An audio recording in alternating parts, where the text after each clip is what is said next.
கர்த்தருக்கு ஸ்தோத்திரம். இந்த நாள் தேன்துளி நிகழ்ச்சியிலே உங்களை நான் மீண்டும் சந்திக்க கர்த்தர் கொடுத்த இந்த நல்ல நேரத்துக்காக தேவனை துதிக்கிறேன், ஸ்தோத்திரிக்கிறேன்.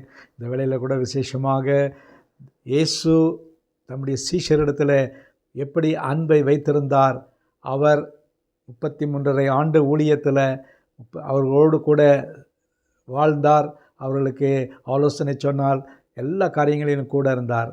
அவர்களை தொடர்ந்து அவர்களுக்கு அன்பு செலுத்தி கொண்டு வந்தார். அதை குறித்து யோவான் 13ஆம் அதிகாரத்தில் ஒரு வசனம் சொல்லுகிறது. பஸ்கா பண்டிகைக்கு முன்னே இயேசு இவ்வுலகத்தை விட்டு பிதாவினிடத்திற்கு போகும்படியான தம்முடைய வேலை வந்ததென்று அறிந்து நாம் இவ்வுலகத்தில் இருக்கிற தம்முடையவர்களிடத்தில் அன்பு வைத்தபடியே முடிவு பரியந்தம் அவரிடத்தில் அன்பு வைத்தார். இந்த இடத்துல இந்த 3 வருஷ காலத்தில் பார்க்கும் பொழுது அவரோடு கூட இருந்த சீஷர்களுடைய அநேக குணங்கள் தெரிய ஆரம்பித்தது. பேதுருடைய குணம் தெரிய ஆரம்பித்தது, யோவான், யாக்கோபு இவருடைய குணம் தெரிய ஆரம்பித்தது. யூதாஸ் காரியோத்தும் என்ன செய்ய போகிறார் என்பதையெல்லாம் குறித்து அறிந்து வைத்திருந்தார். இவைகளெல்லாம் பார்க்கும் பொழுது அதில் பலர் அவங்க அவருக்கு ஒரு நல்ல ஒரு நிலையில் உறவு இல்லாமல் இருந்தாங்க.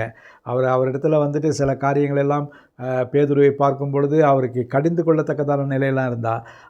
அப்பொழுது கூட அவர்களை நேசித்தார் என்று பார்க்கிறோம். அன்பு கூர்ந்தார். முதலே அவர்களை அன்பு கூற ஆரம்பித்தார். இடையில ஏதோ அவருக்கு மாறுதல் எல்லாம் ஒன்றும் வரவில்லை. ஆனாலும் கூட அவர் தொடக்கத்தில் வைத்திருந்த அன்பை முடிவு பரியந்தம், கடைசி முடிவு பரியந்தம், அதாவது சிலுவை பரியந்தம் வரைக்கும் அவர் அன்பு கூர்ந்து கொண்டே இருந்தார்.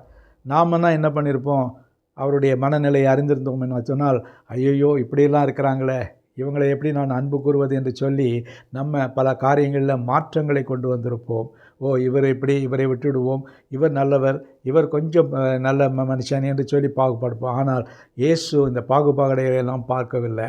அவர் செய்ததெல்லாம் முடிவு பரியந்தம் அவர்கள் மீது அன்பை வைத்தார், அவர்களை அன்பு கூர்ந்தார் என்று பார்க்கிறோம். நாமும் கூட நம்முடைய வாழ்க்கையில் எப்படி நடந்து கொண்டு இருக்கிறோம்? நம்மோடு கூட இடைப்படுகிறவர்கள், வருகிறவர்கள், மிக்ஸ் ஆகி இருக்கிறவர்கள், சில காரியங்களில் பிரச்சனைகள் வருகின்ற வேளையில் நம்ம என்ன நினைக்கிறோம்? அப்படி இல்லாதபடிக்கு தொடக்கத்திலிருந்து முடிவு வரை இயேசு நம் மீது வைத்த அன்பை போலவே அவர்கள் மீதும் நம் அன்பை வைத்து நேசிப்போம் என்று சொன்னால், இயேசுவை போல நாமும் முடிவு பரியந்தமும் அவரை நேசிக்கிறவர்களாக இருப்போம், அவர்களை அன்பு கூறுவர்களாக இருப்போம்.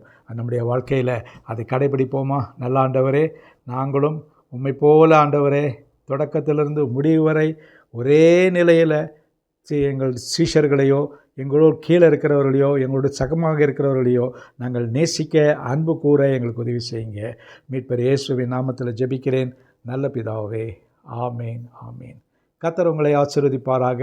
இந்த நாள் உங்களுக்கு ஒரு மகிழ்ச்சியும் சந்தோஷமான ஒரு நாளாக அமையட்டும்.